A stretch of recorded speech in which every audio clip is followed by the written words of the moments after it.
الحمدللہ رب العالمین. اس کا دوسرا جملہ ہے والعاقبۃ للمتقین.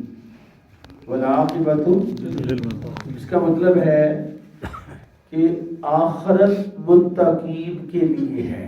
سبحان اللہ. آخرت کن کے لیے ہے؟ متقین. تو دوسرے نہیں جائیں گے، کافر نہیں اٹھائے جائیں گے آخرت میں، فاسق نہیں اٹھائے جائیں گے آخرت میں، بد کردار نہیں اٹھائے جائیں گے آخرت میں. پھر یہ کیوں کہا جا رہا ہے والعاقبۃ للمتقین؟ اور یہ میرا خیال ہے شاید ہی کوئی ایسی مجلس و محفل ہو جس میں یہ لفظ اور یہ جملہ نہیں بولا جاتا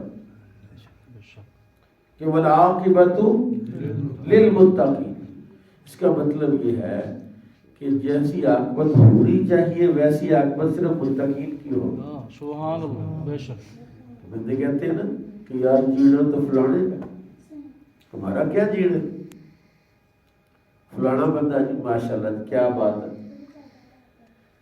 تو عاقبت میں جو جیسی عاقبت ہونی چاہیے وہ کن کی ہوتی ہے؟ متقین. اور باقیوں کی کیا عاقبت ہوگی کہ جو بیچارے پریشان حال ہوں گے. عاقبت ان کی ہے جو عرش کے سائے کے تلے ہوں. سبحان اللہ. عاقبت ان کی ہے جن کو بغیر حساب کے اللہ جنت میں داخل فرمائے. عاقبت ان کی ہے جن کے لیے جنت کے راہوں کو ہموار کیا جائے گا اور جن کا میزان پر جب وزن ہوگا اعمال کا تو ان کے اعمال بھاری ہو جائیں گے. عاقبت ان کی ہے. بہرحال ایک جملہ قرآن کریم کا ایک آیت مبارکہ میں نے تلاوت کرنے کا شرف حاصل کیا ہے. اللہ فرماتا ہے الا تنصروا. الا اصل میں یہ لفظ ہے ان لا تنصروا. ان لا تنصروا، اگر تم نے اس کی مدد نہ کی، اگر تم نے اس کی مدد نہ کی. اصل تو یہ ہے کہ تمہیں اس کی مدد کرنی چاہیے، تمہیں اس کی مدد کرنی چاہیے. وہ کون ہے؟ وہ ہمارے پیارے آقا ہیں. الا تنصروا فقد نصرہ اللہ. اگر تم نے ان کی مدد نہ کی تو اللہ خود ان کی مدد فرما دے گا. سبحان اللہ. یہ جملہ پورا ہے. الا تنصروا فقد نصرہ اللہ. یہ تو ہجرت کی بات ہو رہی ہے کہ نبی پاک صلی اللہ تعالی علیہ وسلم جب مکہ چھوڑ کے مدینہ جا رہے تھے، اذ اخرجہ الذین کفروا، جب ان کو کافروں نے نکال دیا. اخرجہ یخرج، اخراج کا معنی ہے کہ ایک ہے نکلنے والا، ایک ہے نکالنے والا. اذ اخرجہ الذین کفروا یعنی دو چیزیں، دو بندے ضروری ہے اس فعل کے لیے، ثلاثی مزید فی ہے کہ ان کو نکال دیا، ان کو نکال دیا. اور جب ان کو نکالا چاہیے تھا کہ ان کو مدینے مکے سے نہ نکالتے، ان کو مکے سے نہیں نکلنا چاہیے تھا اور مکے والوں کو ان کو مکے سے نکالنا نہیں چاہیے.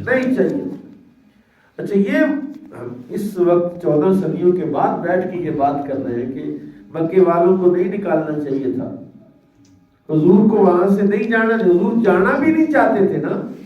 رسول پاک صلی اللہ علیہ وسلم مکہ چھوڑنا نہیں چاہتے تھے، اس لیے آپ نے مکے کے باہر کھڑے ہو گیا مکہ میں تجھے کبھی نہ چھوڑتا، تیرے رہنے والوں نے مجھے نکال دیا ہے.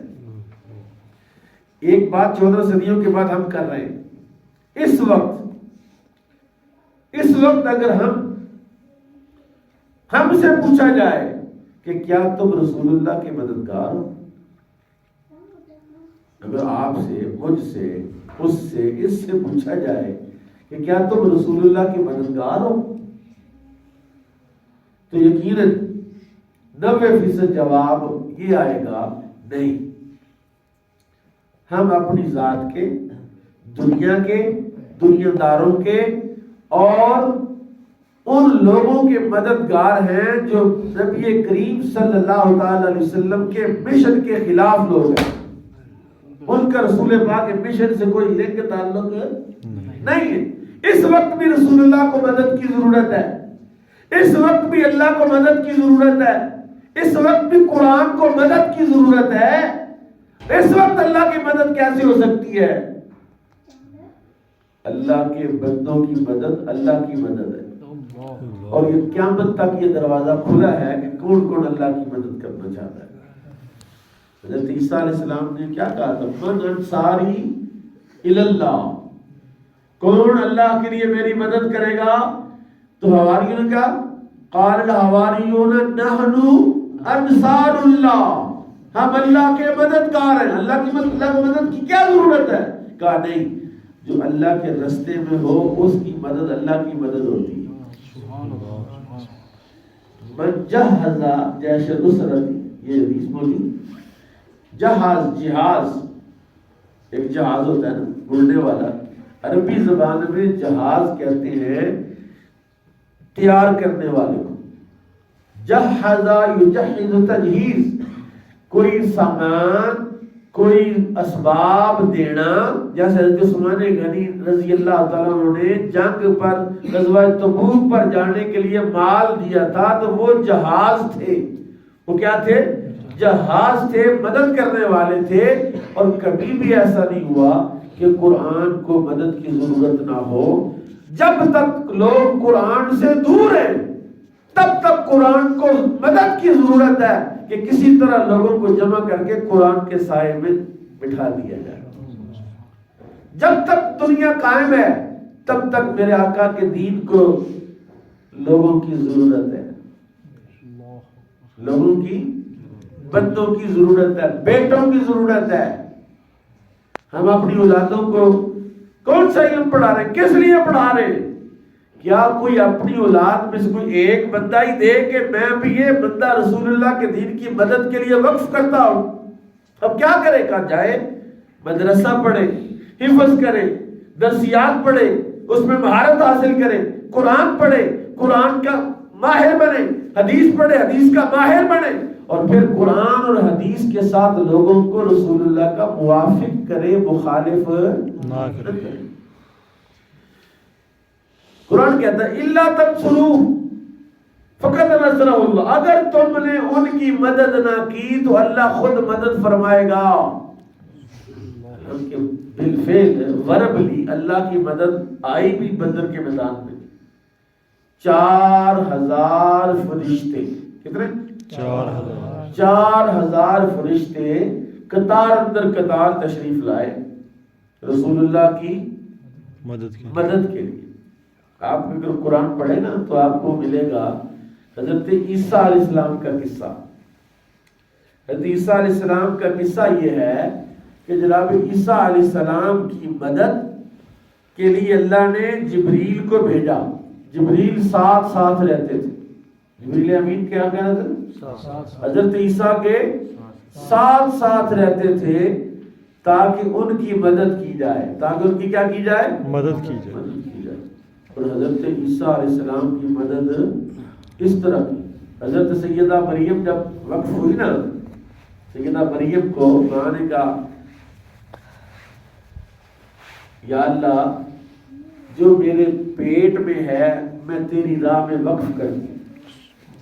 وقف کرنے کا کیا مطلب؟ اللہ کی راہ میں۔ عمران کی بیوی نے کہا وقالت امرأۃ عمران ربی انی نذرت لک ما فی بطنی، اے اللہ جو کچھ میرے پیٹ میں ہے میں تیری راہ میں وقف کرتی ہوں۔ وقف ہو گیا، اور جب پیدائش ہوئی تو کہا یا اللہ انی وضعتها انثی، میں نے تو جم دی ہے، بیٹی پیدا کر دی ہے، یہ تو مؤنث ہے، انثی ہے، اب کیا بنے گا؟ بیٹا ہوتا تو مسجد کی خدمت کرتا، بیٹا ہوتا تو دین کی خدمت کرتا، بیٹا ہوتا تو جناب زکریا کے ساتھ رہتا، کسی نبی کے ساتھ لگا دیتی، دین کے ساتھ لگا۔ اب تو دھی ہے، بیٹی ہے، یہ کیسے مدد کرے گی؟ کہا اللہ جانتا ہے کہ بیٹی ہے کہ بیٹا ہے۔ انہوں نے تو مدد مانگتے ہوئے یہ نہیں کہا تھا بیٹا ہوگا تو مدد کرے گا، کیا کہا تھا؟ جو بھی ہوگا میں اللہ کی راہ میں۔ وقف کرنے کا مطلب یہ ہے اگر آپ نے مدد کرنی ہے تو صحیح طرح کرے۔ مذبذبین بین ذالک لا الہ ہؤلاء ولا الہ ہؤلاء والی کیفیت نہ ہو کہ کبھی ادھر جائیں کہ نہ جائیں، سنیں کہ نہ سنیں، کریں کہ نہ کریں. بھئی مدد کرنی ہے تو ایسے کرو، اور اللہ کے دین کو کچھ دینا ہے تو ایسے دو کہ پھر دنیا کو پتا چلے کہ کسی نے دین کو بیٹا دیا ہے، کسی نے دین کو، کسی نے رسول اللہ کی مدد کی ہے. تو جب سیدہ مریم پیدا ہو گئی اور حضرت مریم کو انہوں نے وقف کر دیا تو مسئلہ یہ ہوا کہ اس کی کفالت کون کرے گا؟ کفالت کہا وَكَفَّلَهَا زَكَرِيَّا. حضرت زکریا نے، قرآن پاک میں ایک بڑا عجیب قصہ ہے کہ کفالت کے باب میں بھی جو بندے مسجد میں رہتے تھے نا، مسجد کے متولی، یہ نئی لڑائی نہیں ہے مسجد کے متولیوں کی اور مسجد والوں کی. مسجدوں کی انتظامیہ کی لڑائی تازہ فریش نہیں ہے، پرانی لڑائی ہے. انہوں نے کہا حالانکہ حضرت زکریا علیہ السلام باقاعدہ نبی تھے، اللہ نے نبوت عطا فرمائی تھی، تو نبی کے ہوتے ہوئے کسی اور کو کیا ضرورت ہے کہ نہیں جی ہم کفالت کریں گے حضرت مریم کی، یہ ہمیں دے دے. اللہ نے فرمایا ایسا کرو، سامنے دریا ہے، اپنی کلمے لکھتے تھے نا اس کے ساتھ، تورات لکھتے تھے، زبور لکھتے تھے، کہا کلمے پھینکو دریا میں، جس کی قلم دریا کے ساتھ بہنا شروع ہو جائے وہ کفالت نہیں کرے گا. کفالت وہ کرے گا جس کی قلم دریا کے مخالف چلے، پانی کے مخالف چلے. اس طرح اللہ تعالیٰ نے حضرت زکریا کی تائید اور مدد فرمائی کہ ان کا قلم جو ہے وہ دریا کی مخالف سمت چلا. اعلان ہوا کہ زکریا علیہ السلام کفالت کرے. اب جب اللہ کا نبی کفالت کر رہا ہے جی، تو پھر کسی اور مدد کی کیا ضرورت ہے؟ حدیث پاک میں آتا ہے حضرت مریم کے ساتھ ہر وقت فرشتے رہتے تھے. ان کی عصمت کی، ان کی عزت کی، ان کی جسمانی اور ہر اعتبار سے ان کی مدد کے لیے اللہ نے فرشتے مقرر کیے، کیونکہ ماں کی نیت اتنی خالص تھی کہ اللہ نے اس کی نیت کو قبول بھی کیا اور اس کی بیٹی کو بھی قبول کیا، اور پھر بیٹی نے زمانے کو ایک ایسا بیٹا دیا جو اللہ کا نبی بنا، اور ایسا نبی دیا کہ قرآن نے کہا ان مثل عیسیٰ عند اللہ کمثل آدم، کہ عیسیٰ کی مثال ایسے ہے جیسے آدم کی مثال ہے. آدم مٹی سے بنایا، کہا عیسیٰ بھی ایسا ہی ہے. میرا عیسیٰ، اس ماں کی کیا شان ہوگی جس کی بیٹے کی شان اللہ قرآن میں بیان کرے. اس مددگار کی شان کیا ہوگی؟ اس نے کہا کہ میری مدد کرو، مجھے یہودی قتل کرنا چاہتے ہیں، کون ہے جو مجھ پر قربان ہو جائے؟ سارے حواری نہیں اٹھے تھے، حواری میں سے ایک ہی بندہ اٹھا تھا کہ میں حاضر ہوں، میں حاضر ہوں. اللہ نے اس کو شکل عیسیٰ عطا فرمائی. جو خدمتگار ہوتا ہے اس کی شکل بھی پھر خادم مخدوم کی طرح ہی ہو جاتی ہے. تو اگر عیسیٰ کے معاملے میں یہ حال ہے، سیدہ مریم کے معاملے میں یہ حال ہے، تو رسول اللہ کی مدد کے سلسلے میں کیا حال ہوگا جو امام الانبیاء ہیں، جو وجہ تخلیق کائنات ہے، کہ اللہ کہہ رہا الا تنصروا فقد نصرہ اللہ، اگر تم نے اس کی مدد نہیں کی تو اللہ خود اس کی مدد کرے گا. کب؟ اذ اخرجہ الذین کفروا، جب ان کو کافروں نے نکال دیا، جب ان کو کافروں نے کیسے مدد کی؟ اللہ نے ابو بکر صدیق کے ذریعے مدد فرمائی.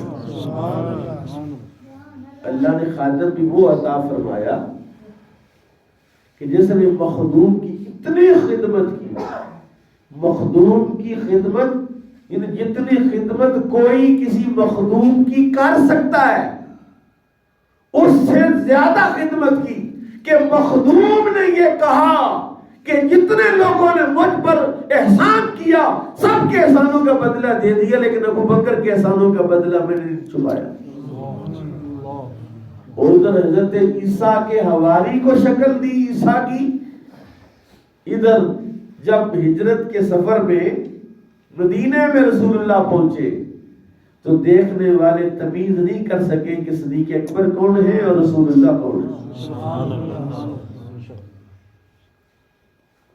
یہ شکل ہے، یہ تشبیہ ہے. اور آج بھی فیضان صدیق اکبر یہی ہے کہ جو اللہ کی صحیح معنوں میں مدد میں لگ جاتا ہے اللہ اس کو شکل مصطفیٰ عطا فرما دیتا ہے، شبیہ مصطفیٰ عطا فرما دیتا ہے. اس کے چال رنگ ڈھنگ میں اللہ آقا کریم کا طریقہ اور آقا کریم کی شکل داخل فرما دیتا ہے. پھر میرے آقا نے خود فرمایا، آپ نے فرمایا مجھے مکے سے مدینے، مکے سے مدینے، حملنی، یہ لفظ ہے رسول اللہ، حملنی مجھے اٹھایا، ابو بکر نے اٹھایا اور مکے سے اٹھایا مدینے پہنچایا.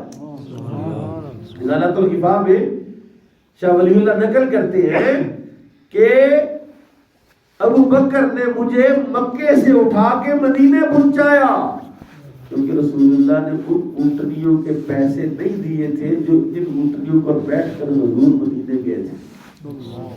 وہ اونٹنیاں بھی ابو بکر کی، وہ پیسے بھی ابو بکر صدیق کے، وہ خرچہ بھی ابو بکر صدیق کا.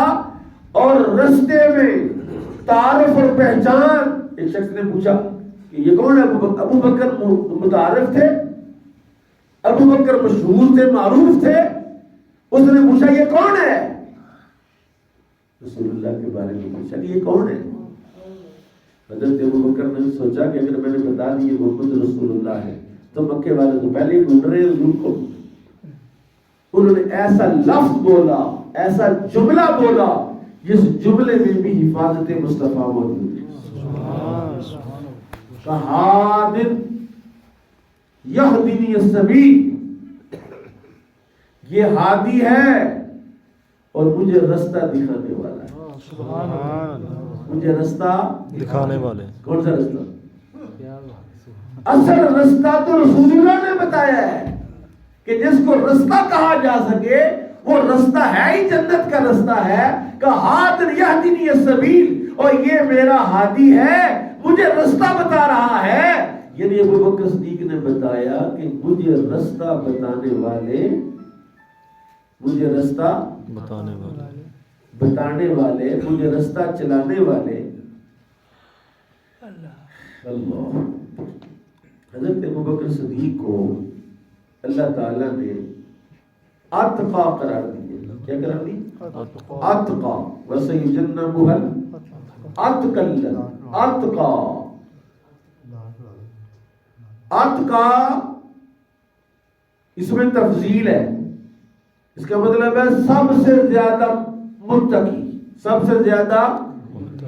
اور وہ کس بنیاد پر اتقا بنے؟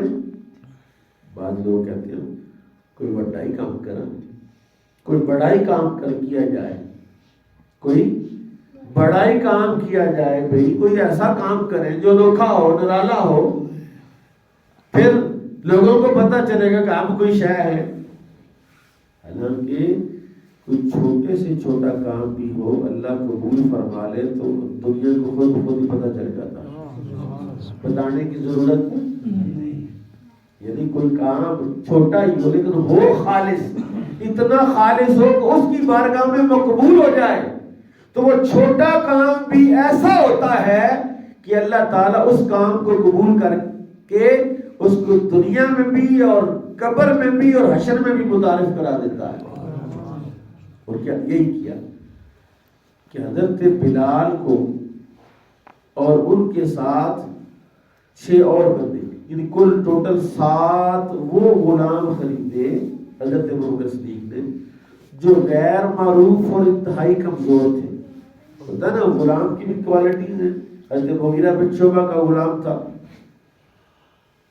ابو لول و فیروز، جو بہت بڑا یعنی ماہر تھا اسلحہ بنانے کا، تلواریں بڑی اعلیٰ بناتا تھا، تیر بڑا اعلیٰ بناتا تھا، نیزے بڑے زبردست بناتا تھا.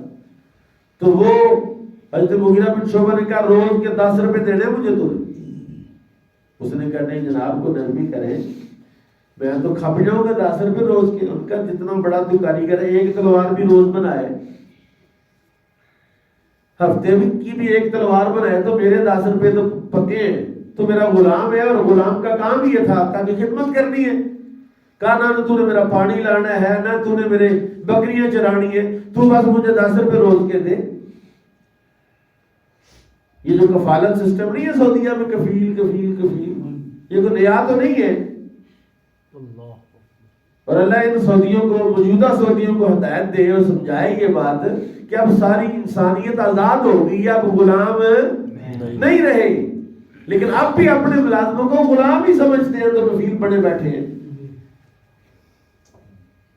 میرا ایک عزیز ہے، 12 سال اس نے بیچارے نے محنت کی، تو اس کو 18-20 ہزار اس کی پینشن بنتی تھی، تو اس پر ہلکا سا کیس ڈال کے تو اس کو خروج لگا دیا کہ پیسے نہ دینے پڑے۔